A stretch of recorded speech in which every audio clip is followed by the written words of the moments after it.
Selamat datang di video tutorial pengajuan pembuatan gugatan mandiri di Pengadilan Agama Pasangkayu.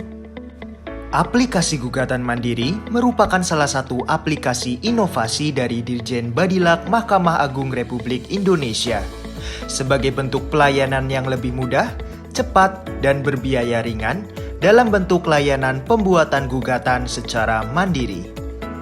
Masyarakat pencari keadilan dapat menggunakan aplikasi gugatan mandiri di mana saja dan kapan saja dengan mengakses halaman web berikut: http://gugatanmandiri.badilak.net/gugatan_mandiri atau pindai barcode yang tertera pada video ini. Adapun dengan menggunakan aplikasi gugatan mandiri ini, pembuatan surat gugatan dapat dilakukan melalui penyusunan sendiri, maupun Anda dapat menggunakan panduan yang telah disediakan oleh aplikasi ini. Khusus aplikasi ini, Anda dapat menggunakan pembuatan surat untuk perkara cerai gugat atau cerai talak. Selanjutnya, setelah aplikasi gugatan mandiri terbuka, tekan tombol mulai. Untuk memulai pembuatan surat gugatan, Anda akan diarahkan ke halaman selanjutnya. Pada halaman ini, terdapat syarat dan ketentuan, serta tata cara penggunaan aplikasi gugatan mandiri. Setelah membacanya, Anda kemudian dapat memilih pengadilan tempat Anda akan mendaftarkan perkara. Pilih Pengadilan Agama Pasangkayu, lalu klik Lanjutkan. Pilih jenis perkara Anda. Setelah klik, mulai pilih jenis kelamin. Pada contoh tutorial ini, menggunakan pilihan jenis kelamin laki-laki. Kemudian, Anda akan diarahkan ke halaman selanjutnya. Di halaman ini, Anda dapat mengisi data informasi awal pada poin pertama. Anda dapat mengisi alamat email dan nomor handphone atau WhatsApp. Poin kedua, pilih status disabilitas. Poin ketiga, pilih siapa yang mengisi aplikasi gugatan mandiri. Pada poin keempat, terdapat pilihan Anda akan mengajukan perkara dengan pembebasan biaya perkara atau prodeo.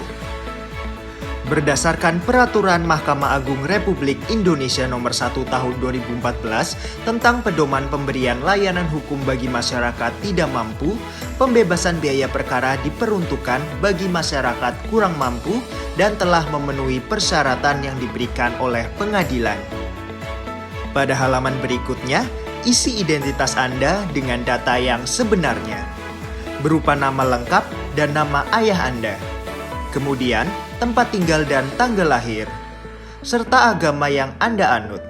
Klik selanjutnya, dan akan muncul kotak pertanyaan mengenai kewarganegaraan Anda. Anda perlu memasukkan data berupa nomor induk kependudukan atau nomor KTP, kemudian data pekerjaan dan jumlah penghasilan, lalu pendidikan terakhir serta tempat tinggal atau kediaman Anda secara lengkap. Klik selanjutnya, dan akan muncul pertanyaan, apakah Anda dan pasangan Anda masih tinggal satu rumah? Jawab dengan keadaan yang sebenarnya.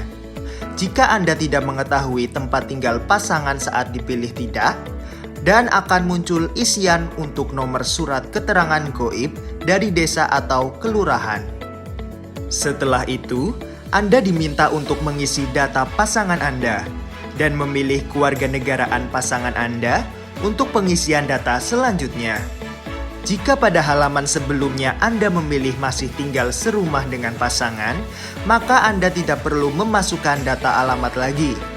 Jika sudah tidak serumah, dan Anda tidak mengetahui keberadaan pasangan Anda saat ini, cukup isikan alamat tempat terakhir Anda mengetahui keberadaan pasangan Anda. Selanjutnya, Anda diminta untuk mengisi identitas pernikahan.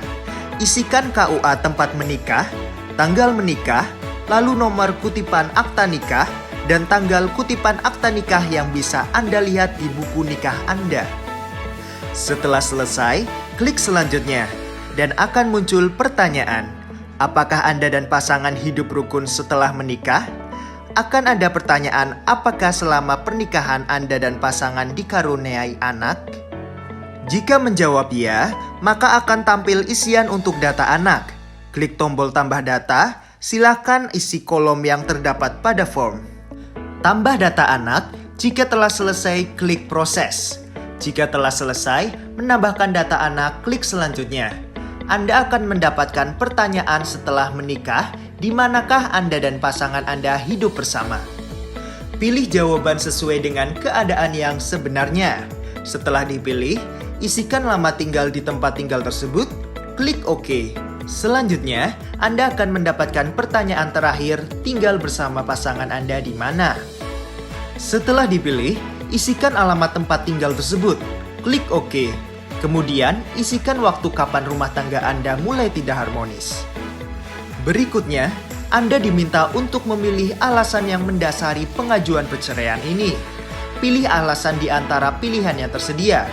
Anda dapat memilih lebih dari satu alasan. Lalu, Anda akan ditanyakan apakah ingin menggunakan narasi atau ingin menggunakan panduan.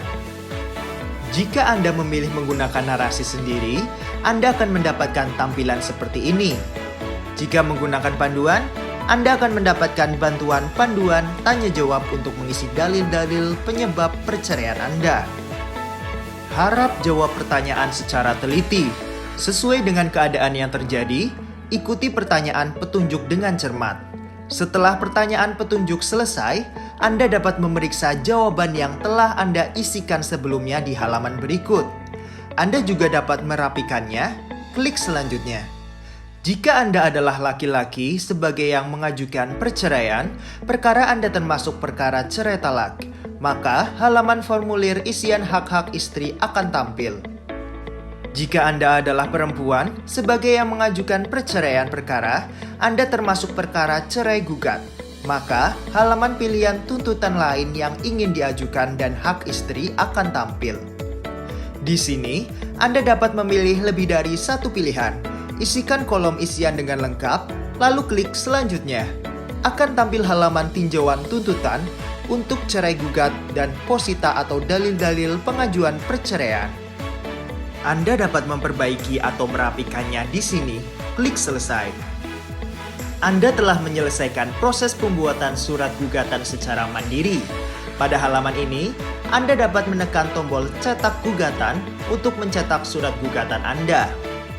Akan tampil halaman tinjauan seperti berikut.